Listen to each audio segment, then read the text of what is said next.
me in giving Aaron a warm welcome. We'll get started.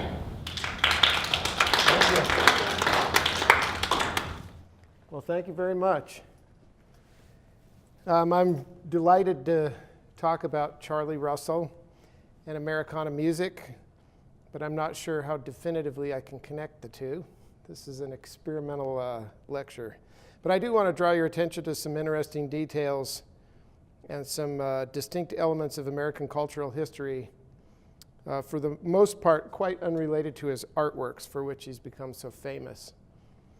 I'd like to start by talking briefly about the central difficulty I had in writing Montana Americana music, and that is figuring out exactly what Americana is.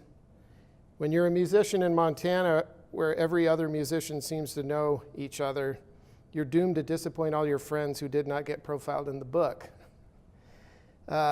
Constrained by space and time and editors, I did the best I could, though. I know I missed some great musicians in our state, but some artists just didn't fit the genre or under the umbrella of Americana as I defined it. So I'm not going to read a lot from the book, but I do want to read a short section where I tried to define Americana, how I approached the problem, how I defined the term, and why I felt like my definition of Americana was so well illustrated by Montana music. I think this introduction will also point us in the direction of seeing why Charlie Russell is relevant. Sometime in the mid-1980s, a new kind of music began to inundate the bars and nightclubs of every college town in America, standing note to note with the alternative sounds popular then as produced by bands like REM and the Smiths.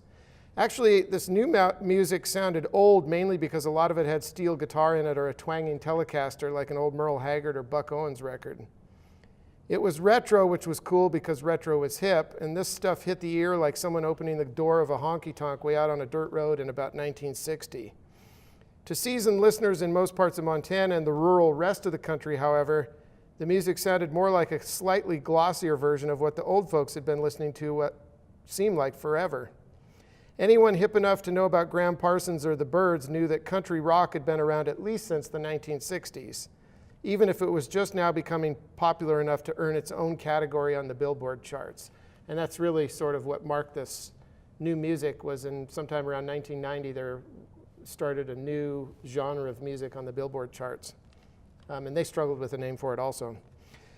So critics and fans struggled to find a name for this new take on an old theme, especially those who prefer their musical tastes strictly categorized.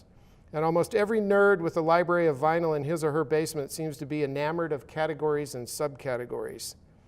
By default, most of it became known as alternative country, which was vague, but at least it made clear that this stuff existed outside of and apart from most of the nauseating crap that Nashville had been fogging the airwaves with since the late 1970s. The alternative was another possibility people came up with, a slip of the tongue that rolled out with a nod to the South, where a lot of the original country music had been made. But the most enduring fanzine for the music went by the name of No Depression. And for a while, some critics just referred to the musical genre using the same name. The title referred to an old Carter family song called No Depression in Heaven. So it had that. But No Depression also happened to be the name of an album by Missouri band Uncle Tupelo, one of the earliest popularizers of this new style, and so the phrase tended to be too narrowly associated with that band's particular sound. There were other names too, but in the end, the one that stuck was pure and simple, Americana. Americana worked well because it was itself an old word, one that had a long pedigree, even if it had never been expressly applied to music, or so people thought. Rob Bleestein usually gets credit for adapting an old word to a new usage in 1995. But Capitol Records had a country music series on 78 RPM in the late 1940s called Capital Americana. So they already knew about it back then, or were already using the term. And it so happens, I have to read you this short section. While I was working on this book, to relax, I was reading a lot of science fiction. And the term appears appropriately applied in, of all places, a 1958 science fiction story called All You Zombies by Robert Heinlein, wherein Americana appears in reference to the contents of a jukebox on which happens to be playing the 1947 Lonzo and Oscar novelty song, I'm My Own Grandpa. And the footnote is, the jukebox blared out, I'm my own grandpa. The serviceman had orders to load it with Americana and classics, but I couldn't stomach the music of 1970.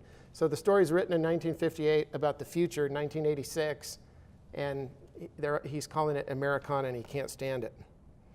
The root of Americana was America, of course, but the NA suffix hinted a little at its sort of built-in collectability. People who collect cigar tins, for example, advertise for Tobacciana. Americana certainly seemed to capture what rock critic Greil Marcus had a few decades earlier spoken of as the old weird America, as he sought to describe an aesthetic that culminated in the lyrics of Bob Dylan. That America included the peculiar religious residue of the First and Second Great Awakenings and the eerie Appalachian gospel music that helped form the roots of blues and country. Accordingly, Jonathan Edwards' sermons became as relevant to Americana as Civil War narratives, chain gang singing, echoes of all of which resonate through most of the music of the old weird America. This helps explain why a lot of the music, even if it sounded country, it wasn't, at least not completely. A lot of it came out of the speaker with the same jangle and snap as country fried rock and roll. After all, the suburban kids were listening to it, and while the suburbs may not be the city, they're still a long way from the country. My point in all this is that pinning down the true allegiances always proves exasperating, but parsing those genres drives most discussions of music in the first place. Doing so also serves the useful purpose of supplying new alleys and backroads for collectors to get lost in, and America loves its hoarders and collectors, many of whom are vinyl-addicted Alices repeatedly diving down thrift shop rabbit holes.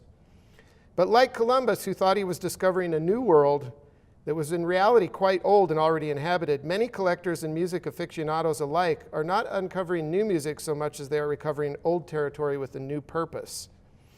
And the whole point of this is that people get turned on to new music because somebody says, if you like so-and-so, you'll like these guys. And a lot of the people I consulted for this book are music collectors.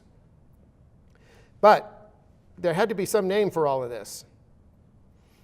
And as longtime Nashville music writer Craig Havighurst pointed out when I interviewed him for this book, he says Americana is not a genre. To those in the industry, it's understood as a radio format like easy listening or hard rock. It covers a lot of ground. So I went to the Americana website, where Pete Knapp, who curates that website, defined it thus. So here's his definition. Americana is an amalgam of American folk music formed by the confluence of the shared and varied traditions that make up the musical ethos of the United States. Specifically, those sounds that are merged from folk, country, blues, rhythm and blues, rock and roll, and other external influences, which is about as comprehensive a denotative definition possible. I don't know what kind of music wouldn't be Americana. So that's not very helpful.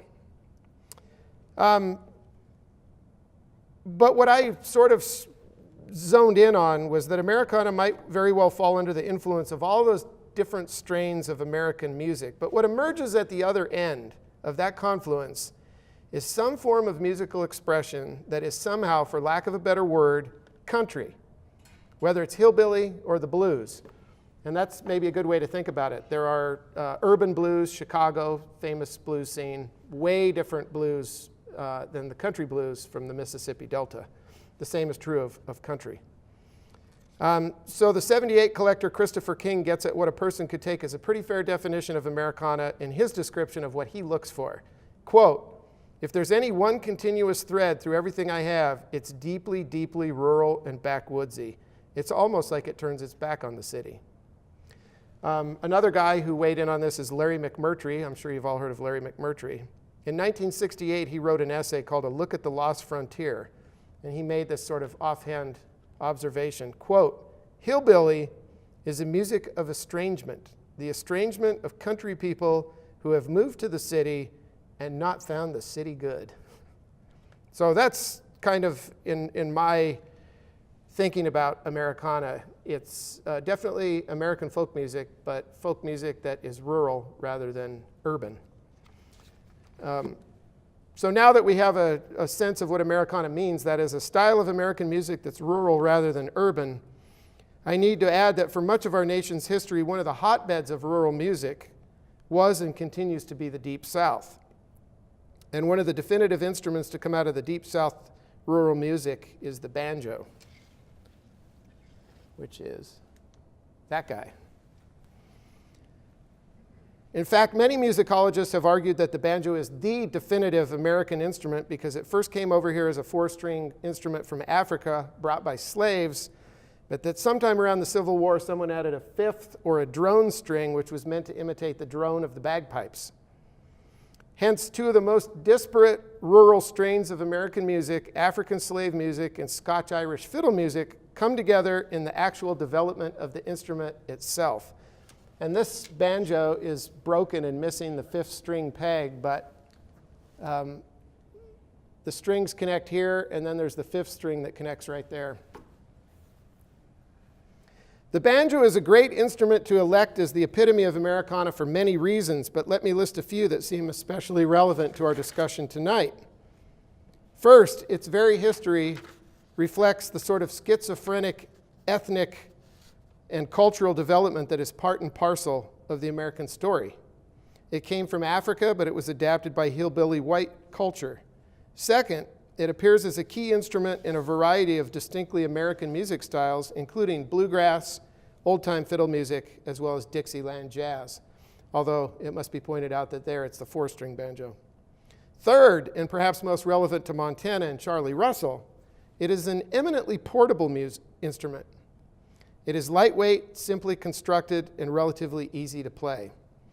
It is a natural choice for any American who tends to be footloose and fancy-free, whether a college student, a hobo, or a cowboy. And so now I come to the namesake of this museum, the man who is indirectly responsible for all of us being here tonight. You know him as the premier artist of the West, one of the premier artists of America, and by far the most famous Montana artist. But I'm here tonight to celebrate him as a banjo player. That's Charlie's banjo. Or at least a banjo owner. It's unclear just how much of a musician Charlie Russell was. But I cannot express sufficiently how utterly delighted I was when I first visited the little log cabin out back of us, probably around 1988, not long after I'd acquired a banjo of my own, and saw that amid all that Western regalia and the easels and palettes of oil colors, a banjo hanging on the wall. In John Tolliver's definitive biography of C.M. Russell, titled The Life and Legend of America's Cowboy Artist, there appears this passage, quote, "The Russell brothers' joint calling card seems to have been a banjo. For one reason or another, Charlie never mentioned his musical flair in the autobiographical recaps he gave to reporters in later years. But those with independent recollections of Charlie and Ed Russell in later years saw banjo in the picture. Ed and Charlie both played," recalled Eliza Walker, whose family moved to the Judith in 1882. Lolly Edgar remembered that Charlie, quote, "always carried his banjo with him. He knew all the popular songs." The curator here was kind enough to go take a photograph of this banjo because it's broken and no longer on display.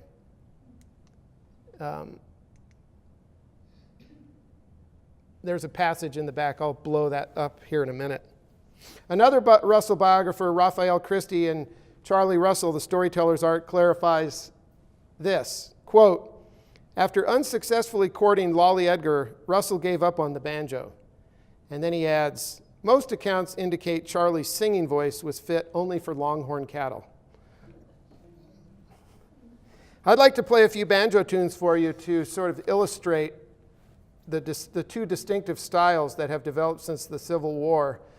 And I think most people don't understand that there's really two completely different ways to play the banjo. There's a joke about how a gentleman is somebody who knows how to play but won't. So I guess I'm not a gentleman. But I'll play for you and try to illustrate the difference between the two styles. And when they talk about Charlie playing tunes that were popular, I tried to pick some tunes that probably would have been in his repertoire. The Cowboys played these tunes, as well as the earlier miners. These tunes date back, many of them, to the late 1700s. And when they say popular, I assume they mean these.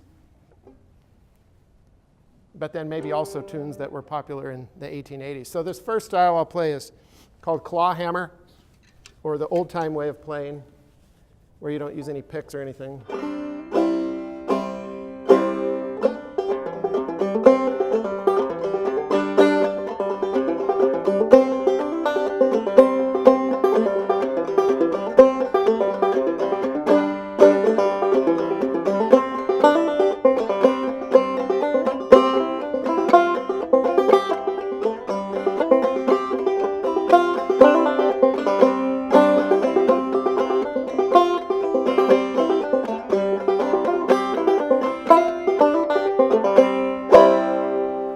So that's a fiddle tune called Soldier's Joy, and all these tunes also would have been played on the fiddle. And when I said that the banjo is eminently portable and relatively easy to play, I'll sing a well-known cowboy song and not really play the melody and just sort of chord it, and you can see how, it's one finger. You could play it. Let's see, from this valley they say you are leaving. We will miss your bright eyes and sweet smile. For you say you are taking the sunshine that has brightened our path for a while. Come and sit by my side if you love me. God hasten to bid me adieu.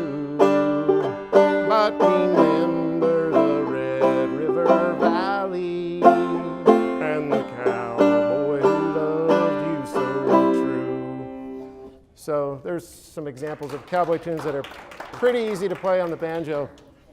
And this is how the banjo was played pretty much from 1865 when the fifth string was added up until the 1930s when people like Earl Scruggs and Snuffy Jenkins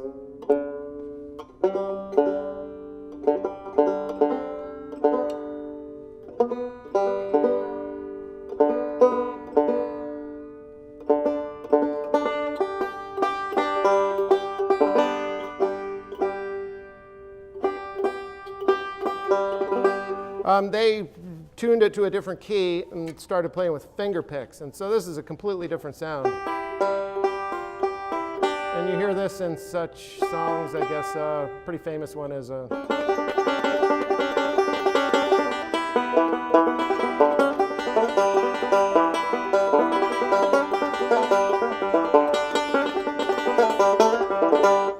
which doesn't sound anything like that other style, but it's the same instrument. Forget which ones I was going to play as a sample here. How about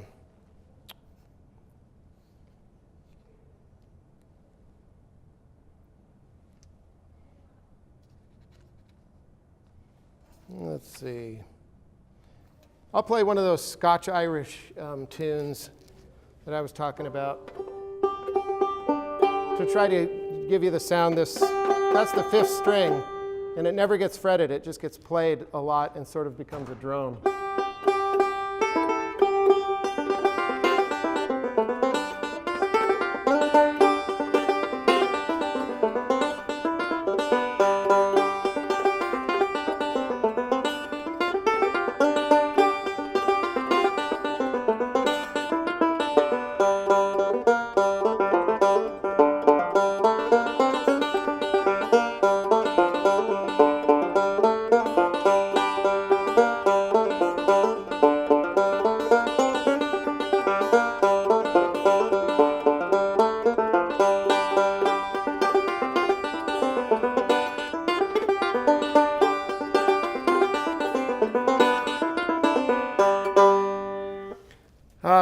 And so that song is probably dates back at least to 1800. This other one, when they say popular songs that he might have played or that the Cowboys played, Dear Old Dixie, I think dates to about 1870, though it was a big bluegrass hit in the 1950s.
I said I would punctuate this lecture with music so you wouldn't get bored. There's some examples of how the banjo, the two styles of the banjo are so different.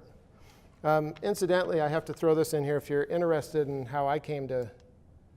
A lot of this, I'll say that a lot of the information that I'm getting about the banjo in American culture can be found in these two books. The Banjo, Laurent Dubois, that's published by Harvard, just came out last year, sort of the definitive book about how influential banjo has been on American culture. And also the Half Barbaric Twang, that's from probably 1990. Both great books.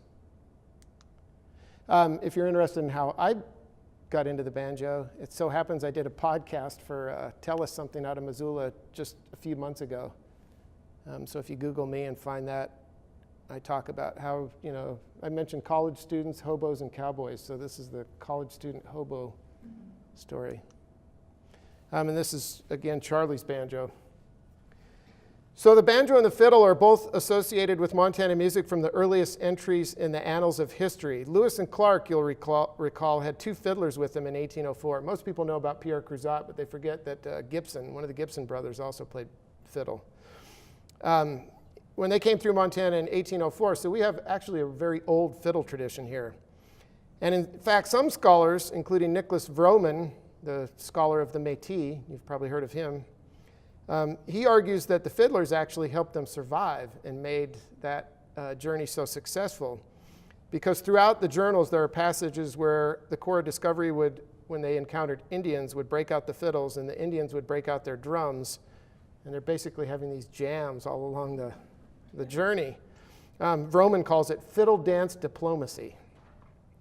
The banjo and fiddle are both prominently mentioned as common instruments in the hurdy-gurdy houses of the early 1860s as Montana entered its mining phase of history, and of course both are key features of the next phase as well, the years of the ranches and cattle drives and the cowboy era.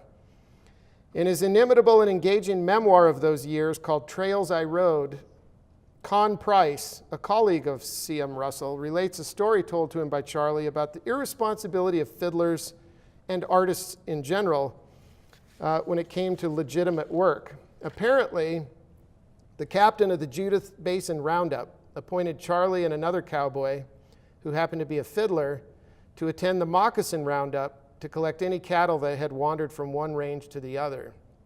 When the two returned empty-handed, the boss of the Moccasin outfit laughed at the boss of the Judith outfit and said, "What the hell did you expect? You sent a fiddler and a painter over there to act as cowboys." I'd like to play a few fiddle tunes to illustrate the other sound of these same sorts of songs. And I tried to pick a few that would be representative of the cowboy era. The Cumberland Gap is a very old tune. I think later I talk about Daniel Boone opened the Cumberland Gap before the Declaration of Independence even. So that was celebrated in American song for quite a while.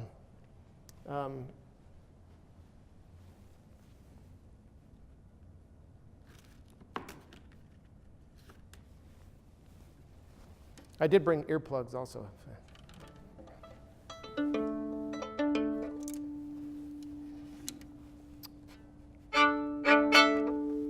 Let's see.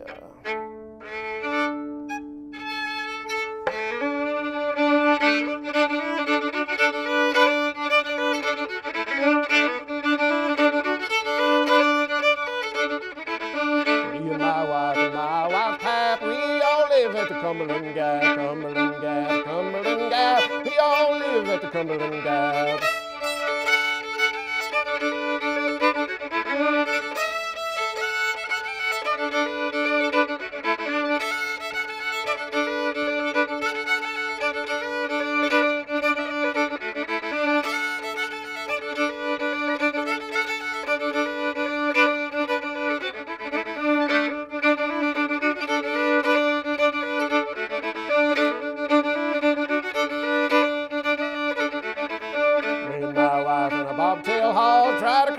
On a hickory log broke, and we fell in down in the water up to our chin.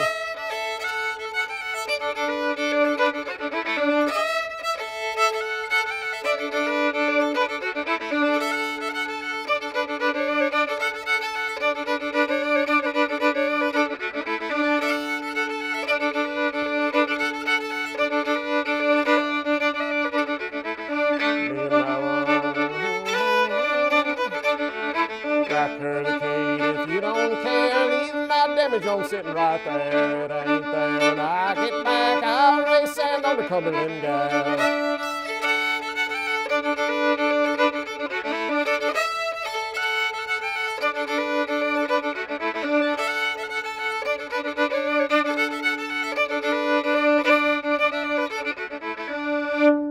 And it goes on and on. And the great thing about this style of fiddling, I guess you can probably tell there's a real steady pulse to it. And the whole idea behind all this music is for dancing. So quite often you read in the old history books, you know, Johnny Grant's cabin in Deer Lodge in 1858. You know, there's one guy there with a fiddle and they dance all night long. And I mean, that's all they had. You know, they would use whatever instrument they had. This other song is definitely a cowboy song. I'm not sure exactly how old the tune is, but the lyrics I think you'll hear are pretty obviously cowboy lyrics.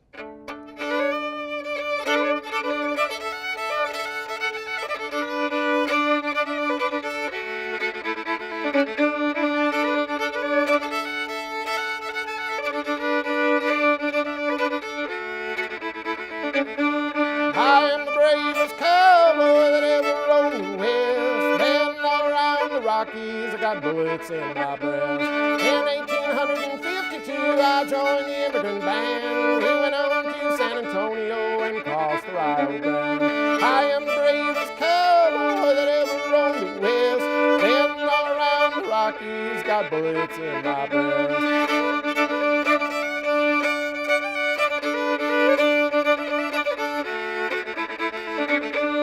I went out on the prairie, I learned to rope and ride. I robbed them cowboys, how happy I did feel. I quartered her for money, my love was in vain. They sent me back to Houston to wear that ball and chain. I wear a broad brim Stetson, my saddle too is fine. And when I court them pretty girls, you can bet I call them mine. I am the bravest cowboy that ever rode the west. Been all around the Rockies, got bullets in my breast.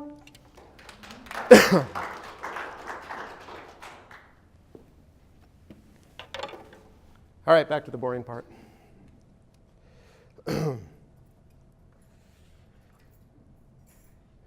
So as I move toward bringing all this stuff together tonight, I'd like to speak a little bit more about Charlie's relevance, not so much to Montana Americana music, but to his connection to Americana in general. It's important, I think, to understand that perhaps even more than an artist, Charlie Russell has become an American and a distinctly Montana persona.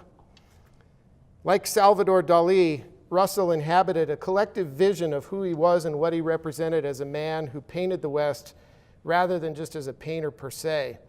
By all accounts, Charlie was not an artist so much as a character among many whose talents was that he was also a visual artist. So in this analogy, his banjo probably gets closer to the man, and I don't have a picture of him playing the banjo, but I do have one of him playing guitar. By the way, if you can't read this, it says, presented by J.F. David of Utica, Montana, in whose possession it remained for 44 years. Mr. Russell's father gave the older brother $50 with which to purchase 2 banjos. The older brother purchased for himself, paying $49.50. Charles got the rest, according to Charlie's story. Oh, there it is. I'm sorry. You can read it.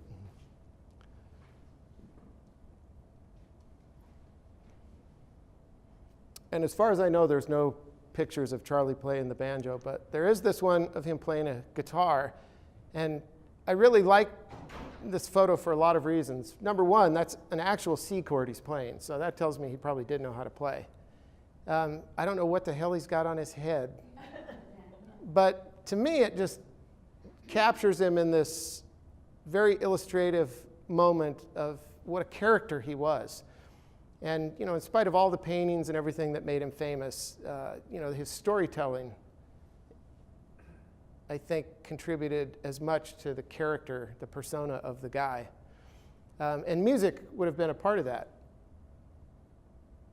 So I think, Charlie playing the guitar relates to who he actually was versus his paintings.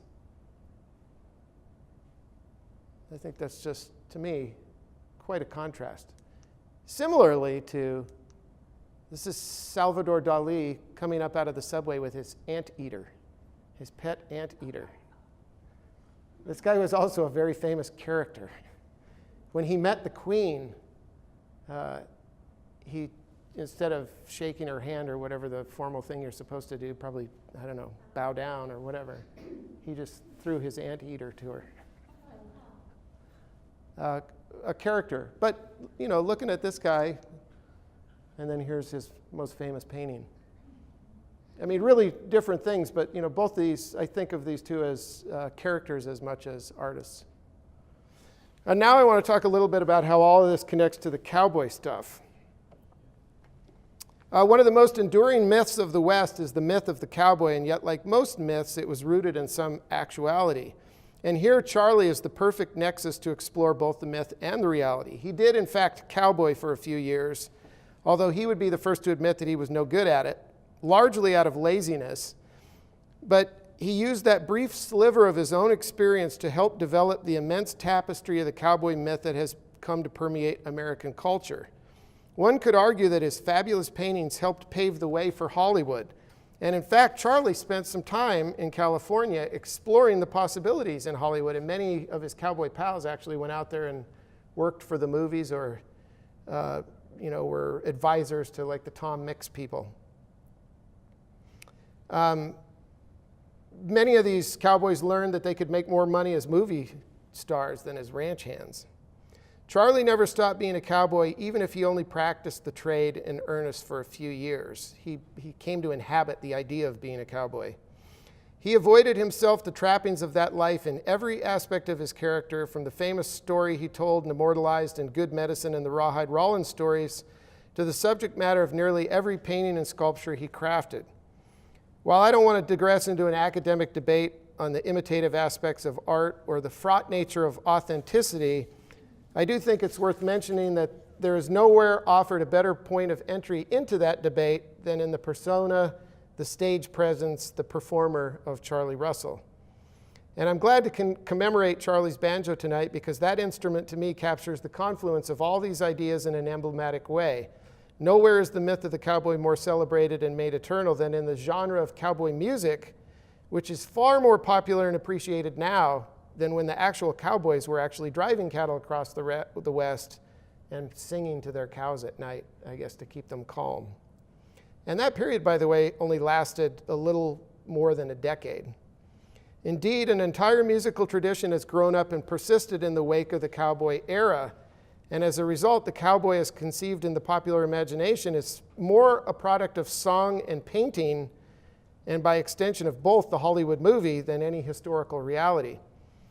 By the way, all of this is not to say that cowboys are not a real thing or that there are no cowboys today. What I mean by the myth is the Hollywood cowboy, as understood by practically all of America, was only briefly a thing, and the open range so celebrated in movies lasted less than a decade. Many books argue it was done in by the invention of barbed wire. I love this picture of John Wayne. Many of these cowboy movies were filmed in the Monument Valley, which I think is in southern Utah. I was just there last summer. I guess it would be Arizona. Anybody ever been there? I don't think they were driving any cattle through the Monument Valley. If they did, they would have died. It's on the San Juan River, just north of the San Juan, and I'm trying to visualize the map in my head. I can't remember which side of the river I was on, whether I was in Utah or Arizona, but it's down in that area, and it's very dry desert. I don't know.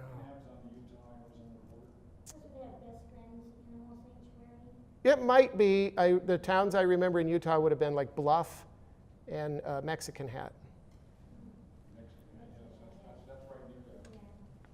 I want to read a somewhat lengthy quote from an excellent overview of this whole phenomenon by historian Eric Hobsbawm in a book he published in 2013 called Fractured Times. And this is a long quote from him. He says, "In terms of the literary pedigree, the invented cowboy was a late romantic creation.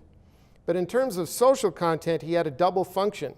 He represented the ideal of individualist freedom pushed into a sort of inescapable jail by the closing of the frontier and the coming of the big corporations.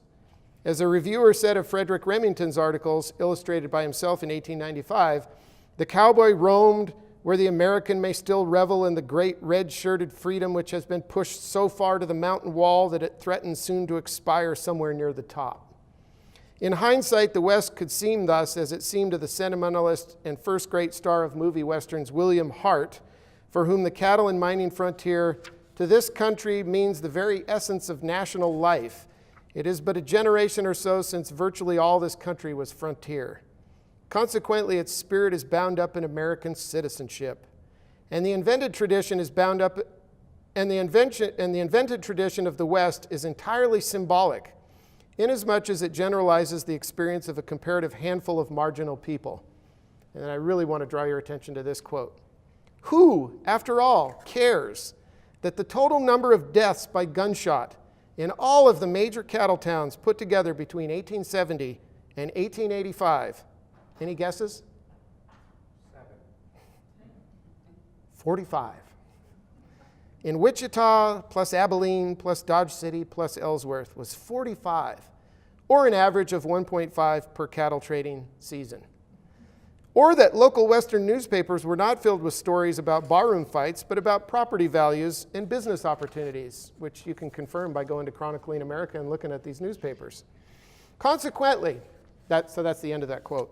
Consequently, the cowboy offers a perfect metaphor for the West in general, which has been a vexing problem for historians ever since Frederick Jackson Turner's famous essay on the frontier thesis.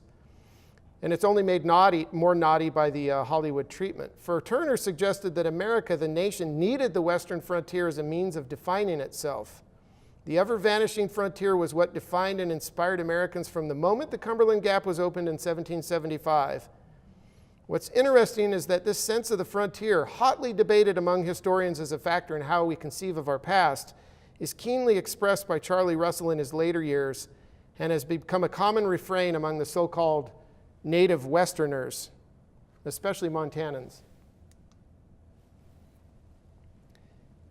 Speaking to the Great Falls boosters in 1923, Russell is reported to have uttered the following remarks.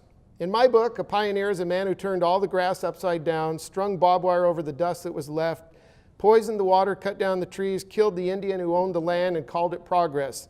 If I had my way, the land here would be like God made it, and none of you sons of bitches would be here at all." I don't think he got asked back the next year. The legend with that quote goes is he was actually receiving an award from them, and that was his acceptance speech. And I've been unable to confirm that these are his exact words. I've seen two different versions of this, and the other version is not quite this succinct. But nearly everyone who wrote about Russell, all of his biographers, his contemporaries, what they all agreed on was that he was the very essence of a Montanan, which ought to make us question exactly what that term means. Because on the one hand, Russell was born and raised in Missouri. And I printed these bumper stickers in honor of Charlie. Not really, but he was born and raised in Missouri. But on the other hand, his status as the quintessential Montana man ought to give hope to all of us who were born elsewhere of someday rightfully claiming to be Montanan. Is the accident of the moment of your birth coinciding with a particular set of GPS coordinates really in any way relevant to whether you're from a particular place? For that matter, Missouri and Montana are merely names on a map, but the geography is intimately unified and connected by a river. The river itself defies the impulse to categorize a person or a thing by geographical location anyway. It bears the name of one state through which it flows for a few hundred miles, Missouri, but that river begins in Montana where it flows for over 700 miles, a quarter of its full length. The Missouri, Charlie Russell would be the first to tell you, is practically the spinal cord of Montana, and even looks like it on a map. One could argue that nearly every moment Charlie spent in Montana was within shooting distance of the Missouri River or one of its tributaries. I was thinking as I wrote this that they should rename the river the Montana River. It starts here. What does this have to do with cowboy music? In the person of Charlie Russell, I think several of these themes converge, and I just want to summarize by reiterating these points. First, the theme of the artist who takes his inspiration from the landscape. Nearly every musician that I interviewed for this book spoke about how the actual landscape of Montana in one way or another influenced their work. And if you remember my definition of Americana, it's more rural than urban. It seems a no-brainer that Montana would be a great place to explore that theme. The operative word for many of them was isolation or emptiness. As Americans, we could argue that our conception of the West, indeed our consciousness of the West, has been conditioned by the various renderings of the Missouri by artists who traveled through after Lewis and Clark. Charles Bodmer, Audubon, Miller, many others. Even Meriwether Lewis, writing on June 13, 1805, of his discovery of the Great Falls of the Missouri, had this to say. This, is, by the way, I think is the most moving passage in all of the journals. And he struggled to express it in words. He wasn't a very good writer, and he knew it. And so he, at one point, just says, well, I can't really describe it. I'll draw a picture. And I looked in vain for that picture to show you the sketch, but it is in the journals. But here's what he wrote. After weighing this imperfect description, I again viewed the falls and was so much disgusted with the imperfect idea which it conveyed of the scene that I determined to draw my pen across it and begin again. But then reflected that I could not perhaps succeed better than penning the first impressions of the mind.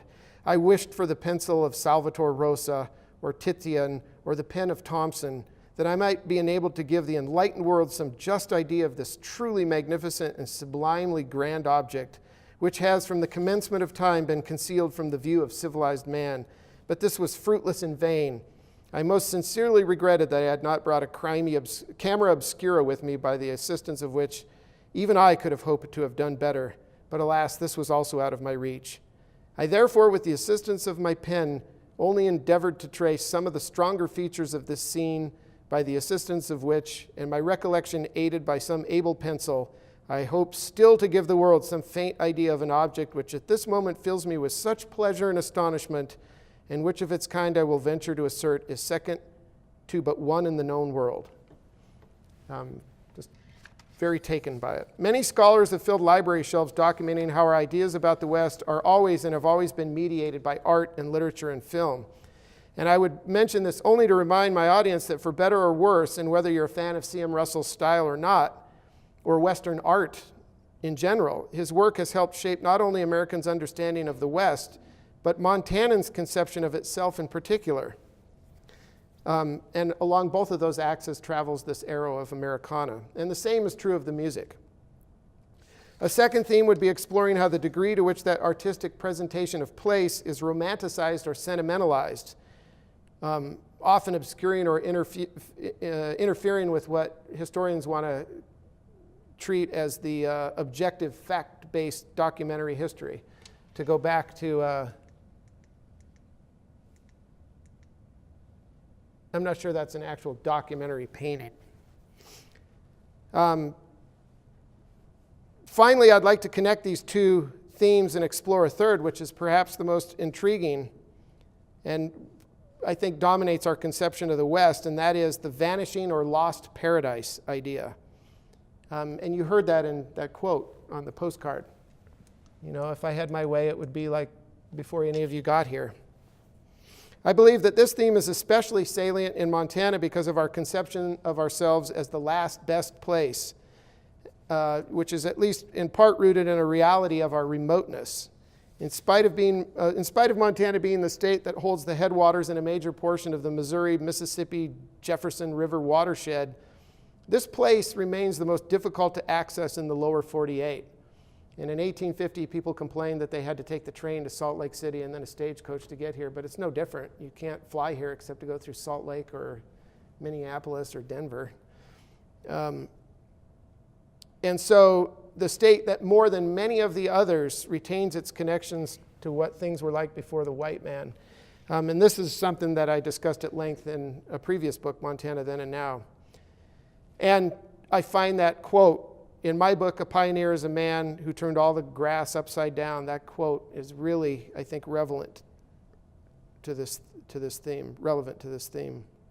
And so it turns out that Charlie Russell, in spite of maybe being only a part-time banjo player, did influence the musical tradition in Montana purely by being part of it and by embodying the very elements of Americana as I defined them, and that it is specifically relevant to Montana's versions of that style of music. And since I mentioned it earlier, and I showed you the painting earlier, I guess this is my academic proof of my thesis, that the cover of the Mission Mountain Wood Band's album in 1978 is called In Without Knocking. So when they were looking for a visual representation of the music that they were playing, which I think they would, and I talk about them in the book, as Montana Americana, they picked this painting. And that concludes my presentation. Any questions or argument? Yes, sir? When did the harmonica come into the music? That's an excellent question that I can't answer. My guess is it was invented sometime in the 19th century, though. I think Hohner was the guy who invented it. I had an old cowboy friend that played the harmonica in spoons. Yeah. Well, you can see why the harmonica would be such a instrument of choice, because it's even more portable than the banjo. I will play a few tunes on the guitar, but I just want to make sure there's no questions or anything. Well, thank you very much. I hope it was interesting.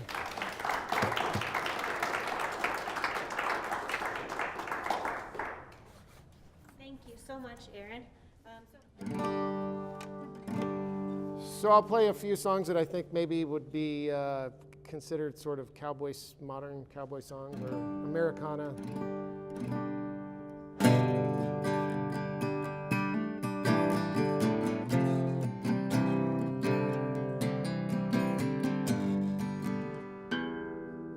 Try to get it in tune first.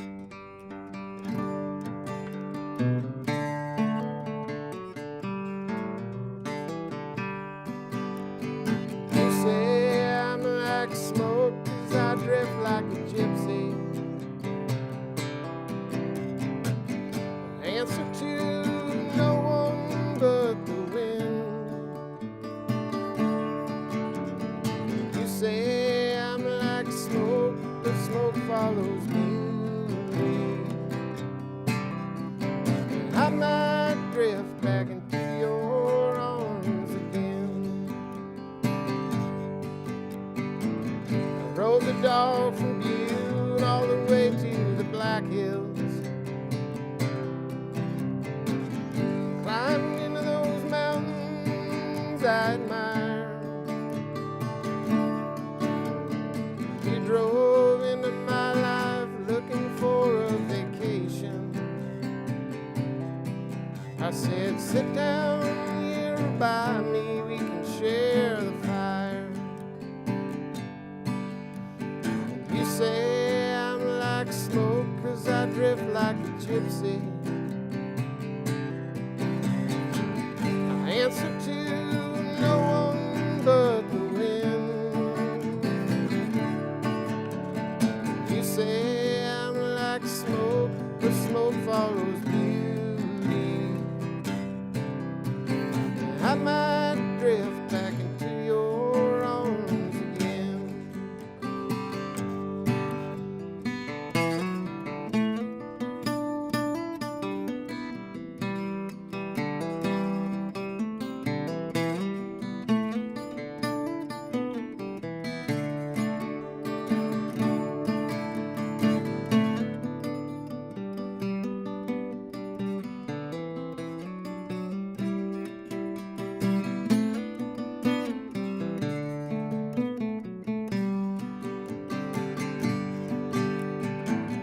Followed you on my thumb all the way out to Pittsburgh.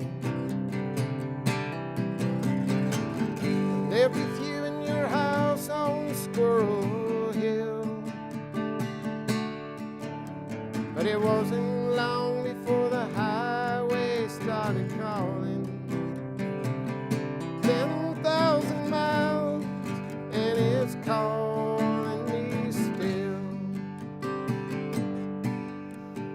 You say I'm like smoke, 'cause I drift like a gypsy.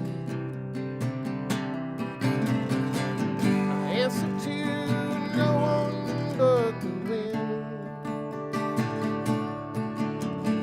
You say I'm like smoke, the smoke follows you. I might drift back into your arms again. I might drift back into your arms again.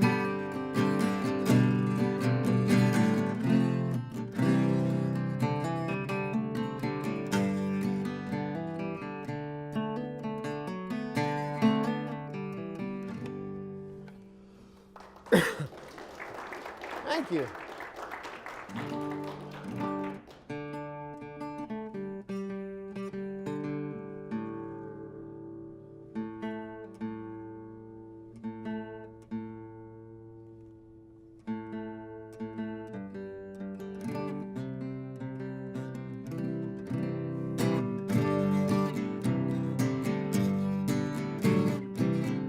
Here's one about my printing press.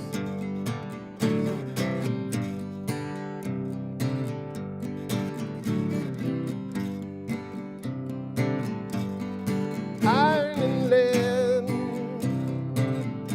ink and paper between. That old Vandercook man made one hell of a machine.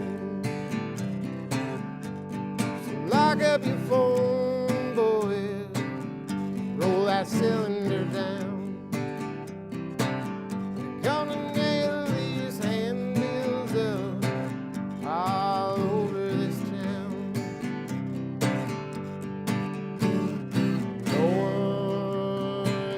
one really knows why love comes or why love goes.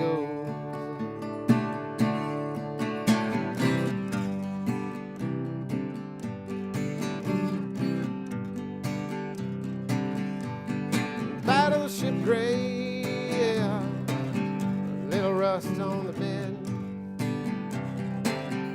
and the furniture's worn down, but it still holds the lid. 9/10 of a kiss, yeah, that's all that you need. If you line her up right now, you don't worry about bleeding. No one really knows why love comes, why love goes.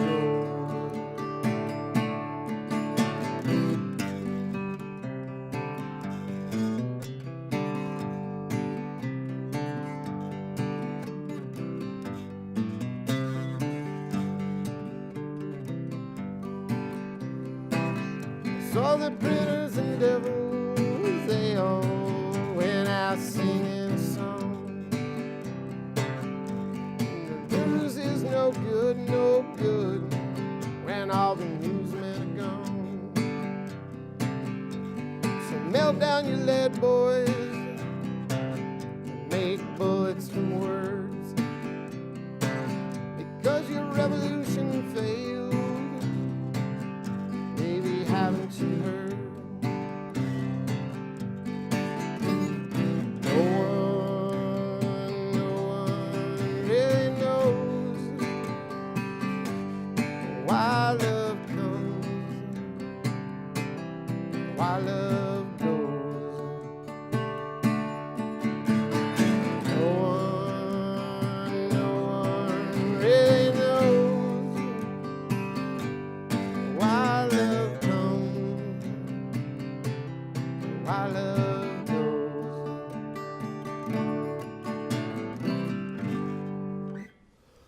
How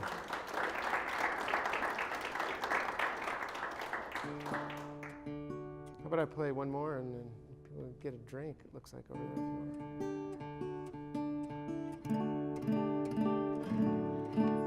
So I guess this is the most relevant song I can play tonight. A friend of mine one time, just out of the blue, said, "You should write a song about hog wire." So here's my song about hog wire.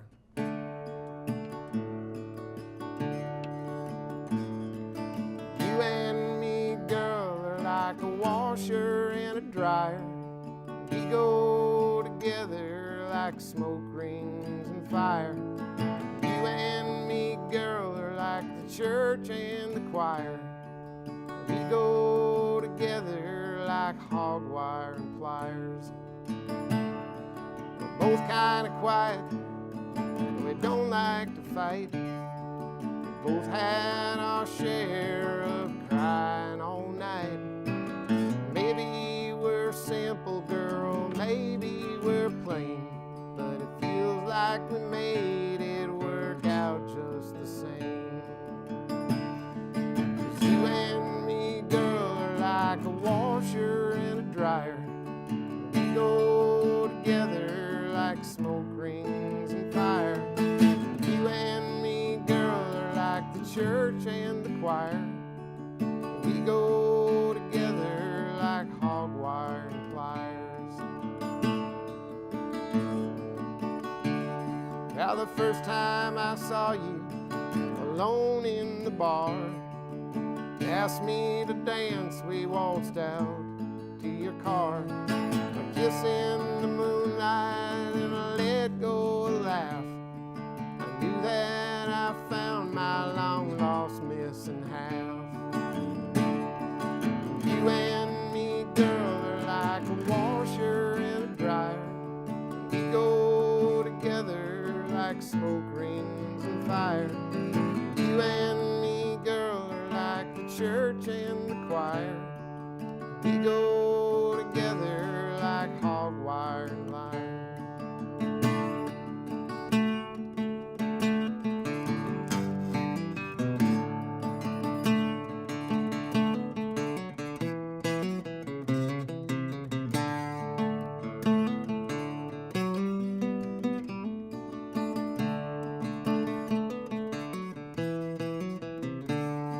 Now some folks never find the one they long for, like a dope fiend who's jonesing and can make a score.